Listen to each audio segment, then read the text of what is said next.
Assalamualaikum warahmatullahi wabarakatuh. Halo semuanya, apa kabar? Semoga kalian semua tetap sehat dan tetap kuat ya. Amin ya robbal alamin. Pada pertemuan kali ini, kita akan membahas tentang teks novel. Pembahasan kali ini terdapat pada KD 3.9, yaitu menganalisis isi dan kaidah kebahasaan dalam novel. Setelah mempelajari materi ini, diharapkan kalian semua dapat memahami bagaimana cara menganalisis isi novel berdasarkan unsur intrinsiknya, dan kalian semua dapat memahami kaidah kebahasaan dalam teks novel. Berikut pemaparannya. Yang pertama, kita akan bahas tentang pengertian novel terlebih dahulu. Novel adalah cerita fiksi bersifat imajinatif yang memiliki unsur intrinsik dan ekstrinsik yang menceritakan kejadian kehidupan manusia atau kejadian dari seorang tokoh. Selanjutnya, unsur intrinsik merupakan sebuah bahan atau rangkaian yang tersusun dengan tujuan untuk membangun karya sastra itu sendiri. Sedangkan unsur ekstrinsik dalam novel adalah sebuah unsur yang berada di luar karya sastra yang dibuat namun mempengaruhi struktur dan isi dari sistem karya sastra novel. Dalam video kali ini, kita akan fokus pada pembahasan tentang menganalisis isi novel berdasarkan unsur intrinsiknya. Komponen unsur intrinsik dalam novel itu meliputi tema, plot atau alur, penokohan, latar, amanat, sudut pandang, dan gaya bahasa. Dari beberapa komponen unsur intrinsik dalam novel yang sudah disebutkan tadi, video ini akan menjelaskan lebih detail tentang gaya bahasa. Tetapi, sebelumnya saya akan jelaskan juga tentang komponen unsur intrinsik lainnya terlebih dahulu. Unsur intrinsik dalam novel yang pertama yaitu tema. Tema merupakan dasar cerita atau gagasan umum dari sebuah novel. Tema dapat juga disebut ide utama atau tujuan utama. Berdasarkan dasar cerita atau ide utama, pengarang akan mengembangkan sebuah cerita. Oleh karena itu, dalam suatu novel akan terdapat satu tema pokok dan sub-tema. Pembaca harus mampu menentukan tema pokok dari suatu novel. Tema pokok adalah tema yang dapat memenuhi atau mencangkup isi dari keseluruhan cerita. Yang kedua, alur atau plot. Alur atau plot ini merupakan serangkaian peristiwa-peristiwa yang membentuk sebuah jalannya cerita pada novel. Secara umum, alur pada novel ini dibedakan menjadi 3 macam, yaitu alur maju, alur mundur, dan alur campuran. Alur maju merupakan kejadian dalam cerita yang bergerak secara urut dari awal hingga akhir dan memiliki jalan cerita yang rapi. Biasanya, alur maju ini digunakan dalam novel autobiografi dan biografi. Sedangkan, alur mundur merupakan kejadian dalam cerita yang bergerak secara terbalik atau dari yang sudah berlalu. Pada alur ini, cerita tidak diawali dengan pengantar. Selanjutnya, alur campuran adalah perpaduan antara alur maju dengan alur mundur. Namun, kadang jalannya alur secara acak dan tidak rapi. Alur ini biasanya digunakan untuk novel misteri atau novel fantasi. Yang ketiga, tokoh dan penokohan. Tokoh merupakan pemeran atau seseorang yang menjadi pelaku dalam cerita novel. Sedangkan penokohan atau karakterisasi merupakan watak atau sifat dari tokoh yang ada dalam cerita novel tersebut. Berdasarkan watak atau karakternya, tokoh dibagi menjadi 3, antara lain yaitu tokoh protagonis. Tokoh protagonis merupakan tokoh utama yang menjadi pusat perhatian dalam cerita. Tokoh utama ini digambarkan sebagai seseorang yang baik yang selalu mendapatkan masalah. Selanjutnya ada tokoh antagonis. Tokoh antagonis merupakan tokoh yang menjadi musuh dari tokoh utama atau tokoh protagonis dalam cerita. Tokoh antagonis digambarkan dengan seseorang yang memiliki sifat yang buruk, tidak bersahabat, dan selalu menimbulkan konflik. Yang terakhir, tokoh tritagonis. Tokoh tritagonis ini merupakan tokoh yang menjadi penengah antara tokoh protagonis dan juga tokoh antagonis. Tokoh tritagonis ini digambarkan dengan seseorang yang memiliki sifat dan sikap netral.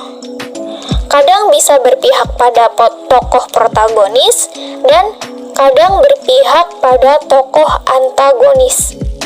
Akan tetapi, di saat keduanya terlibat konflik, maka tokoh tritagonis ini bertindak sebagai pelerai dari keduanya.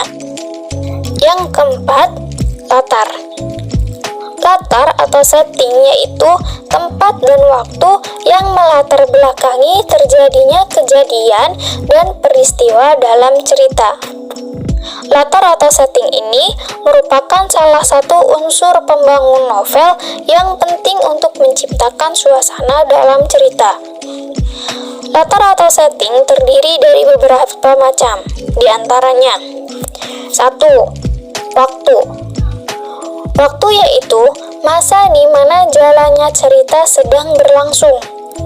Latar atau setting waktu ini bisa digambarkan secara garis besar ataupun secara terperinci.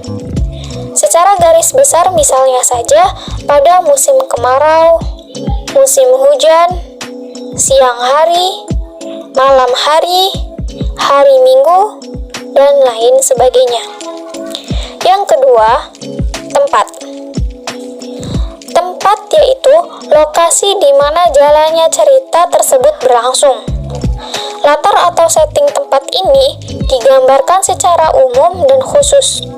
Misalnya saja secara umum seperti di Terminal Harjamukti Cirebon, di stadion, dan lain sebagainya. Sedangkan secara khusus seperti di ujung Jalan Mawar, di rumah Anton, dan lain sebagainya. Yang ketiga, suasana.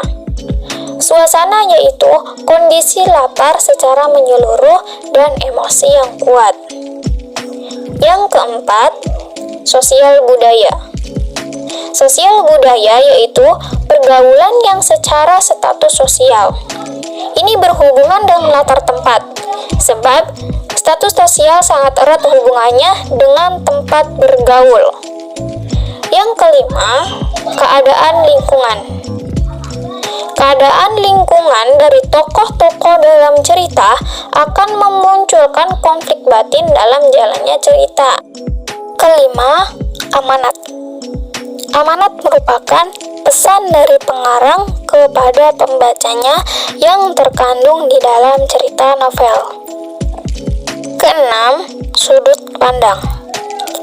Unsur intrinsik karya fiksi berikutnya adalah sudut pandang.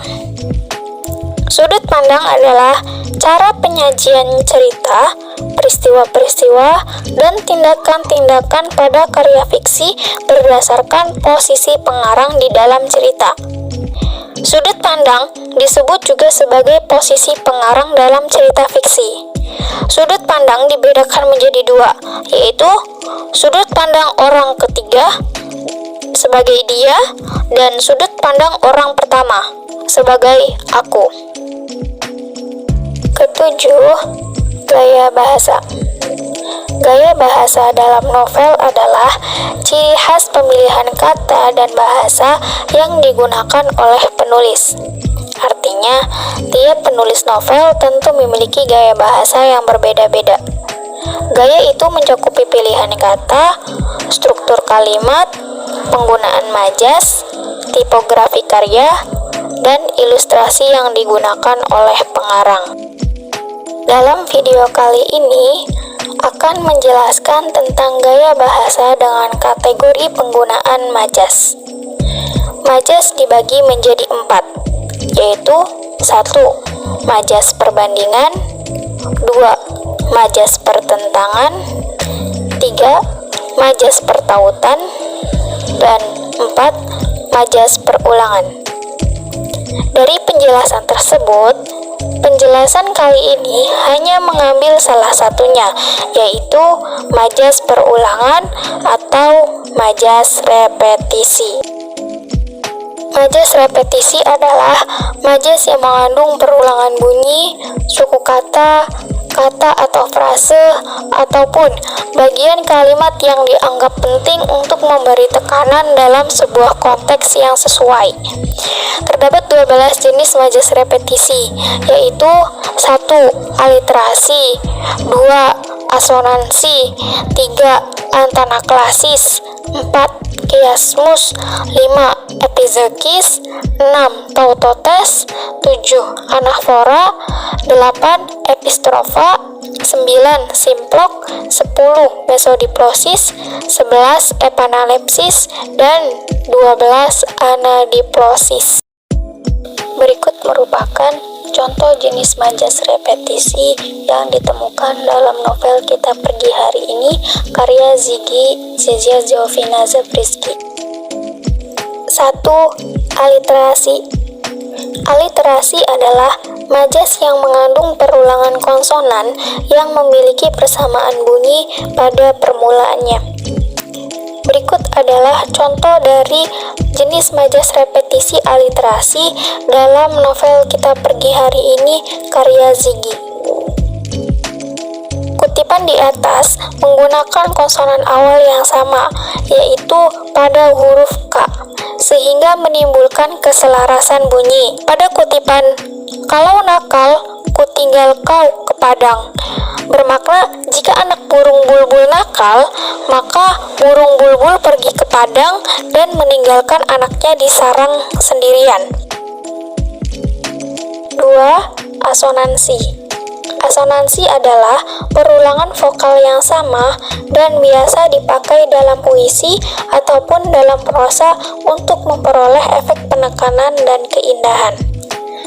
Berikut contoh majas repetisi jenis asonansi dalam novel Kita Pergi Hari Ini karya Ziggy.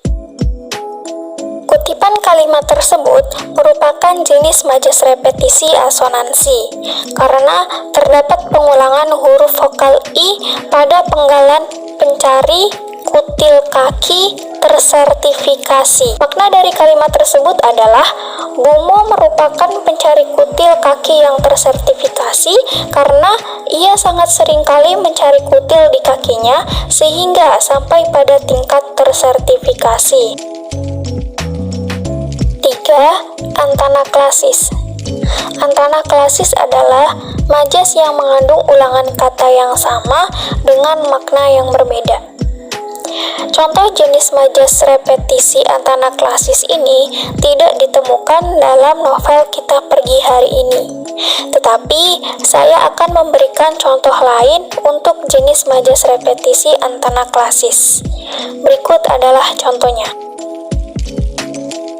Kutipan tersebut termasuk dalam jenis majas repetisi antanaklasis karena mengandung ulangan kata yang sama dengan makna yang berbeda.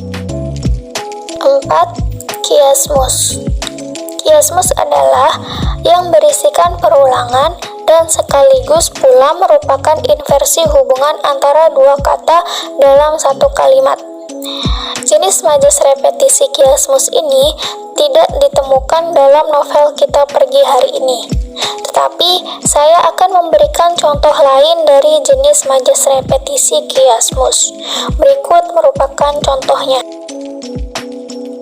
Kutipan tersebut termasuk dalam jenis majas repetisi kiasmus karena berisikan berulangan dan sekaligus pula merupakan inversi hubungan antara dua kata dalam satu kalimat.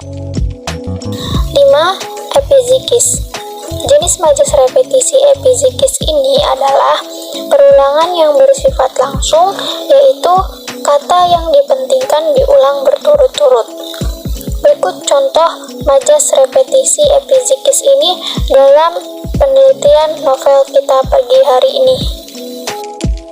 Kutipan kalimat tersebut dapat dikategorikan sebagai majas repetisi epizikis karena terdapat kata-kata yang penting diulang berkali-kali, yaitu kata naik. Pada kalimat tersebut terlihat berdasarkan konteksnya tentang air yang mulai naik yang dapat menyebabkan tenggelamnya orang-orang yang berada di tempat sirkus sendu. Dalam kalimat tersebut, penulis mengajak pembaca untuk berimajinasi dan membayangkan keadaan genting air yang mulai naik lebih tinggi. 6. Tautotes. Tautotes adalah majas repetisi dari sebuah kata berulang-ulang dalam sebuah konstruksi. Jenis majas repetisi tautotes ini tidak ditemukan dalam penelitian novel kita pergi hari ini, tetapi saya akan tetap memberikan contoh bagaimana jenis majas repetisi tersebut. Kutipan tersebut termasuk dalam kategori jenis majas repetisi tautotes karena dalam kutipan tersebut mengandung sebuah kata berulang-ulang dalam sebuah konstruksi. 7. Anafora. Anafora adalah repetisi yang berupa perulangan kata pertama pada setiap baris atau setiap kalimat. Berikut adalah contoh jenis majas repetisi anafora dalam penelitian novel kita pergi hari ini. Kutipan kalimat tersebut termasuk dalam kategori jenis majas repetisi anafora karena pada kata laba-laba yang pertama mengalami pengulangan pada awal kalimat berikutnya. Makna dari kutipan kalimat di atas memberikan penegasan bahwa laba-laba yang memulai acaranya sekaligus menunggu orang-orang di depan tenda. 8. Epistrofa. Epistrofa adalah majas repetisi yang berupa perulangan kata atau frase pada akhir baris atau kalimat berurutan. Berikut merupakan contoh jenis majas repetisi epistrofa dalam penelitian novel kita pergi hari ini. Kutipan tersebut merupakan kategori jenis majas repetisi epistrofa. Dapat dikatakan demikian karena dalam kalimat tersebut mengalami pengulangan kata pada akhir kalimat berurutan. Terdapat pengulangan kata di akhir kalimat yaitu kata betulan. Dalam kalimat tersebut, kata betulan menegaskan bahwa dalam konteksnya, Fufu terus-terusan berkata bahwa dia akan menunjukkan kereta yang sesungguhnya. 9. Simplok. Simplok adalah repetisi yang berupa perulangan pada awal dan akhir beberapa baris atau kalimat berturut-turut. Berikut merupakan contoh jenis majas repetisi simplok dalam penelitian novel kita pergi hari ini. Data kutipan tersebut termasuk dalam kategori majas repetisi simplok karena terdapat perulangan kata pada awal dan akhir kalimat berturut-turut. Perulangan terdapat pada kata halo yang diucapkan di awal kalimat dan kata sebungkus salam diucapkan sebagai penutup dalam kalimat tersebut secara berturut-turut. Makna dalam kutipan kalimat di atas menegaskan dalam konteksnya bahwa anak yang benar-benar manis menyapa dengan mengulurkan sebungkus salam, sedangkan anak yang benar-benar keren akan membalas sapaannya dengan mengambil sebungkus salam yang diberikan oleh anak yang benar-benar manis. 10. Mesodiplosis. Mesodiplosis adalah majas repetisi yang berwujud perulangan kata atau frase di tengah-tengah baris atau beberapa kalimat berurutan. Berikut adalah contoh jenis majas repetisi mesodiplosis dalam novel kita pergi hari ini. Kutipan kalimat tersebut termasuk dalam kategori jenis majas repetisi mesodiplosis karena terdapat pengulangan frasa di tengah kalimat berturut-turut. Pengulangan frasa di tengah dalam kalimat tersebut yaitu pengetahuan kecil dari lemari 32, laci 8. Pengulangan kata tersebut dimaksudkan tidak lain yaitu menjelaskan bahwa yang memiliki lemari 32, laci 8 dapat mengetahui apa yang akan terjadi. 11. Epanalepsis. Epanalepsis adalah majas repetisi yang berupa perulangan kata pertama dari baris, klausa, atau kalimat menjadi terakhir. Berikut merupakan contoh jenis majas repetisi epanalepsis dalam novel kita pergi hari ini. Kutipan kalimat tersebut menunjukkan bahwa frasa naik kereta termasuk dalam kategori majas repetisi jenis epanalepsis.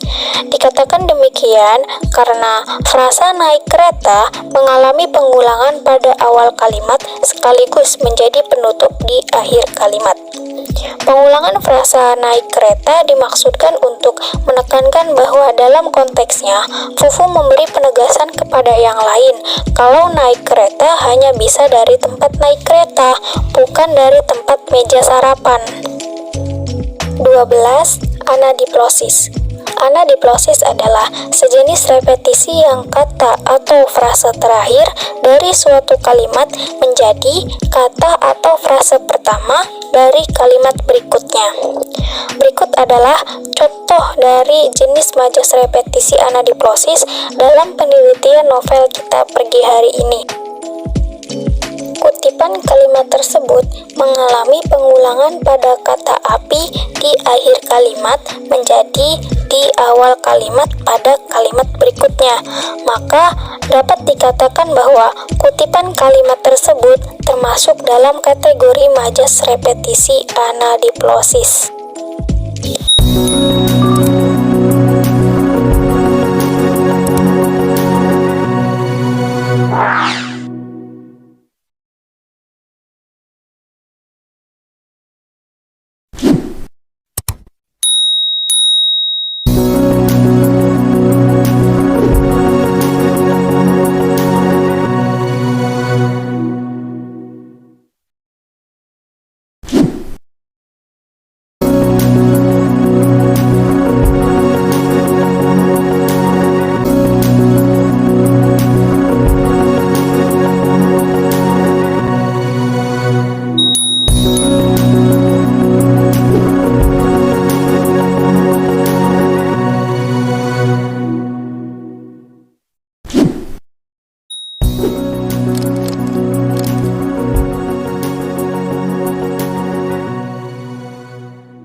Sekian penjelasan dalam video kali ini.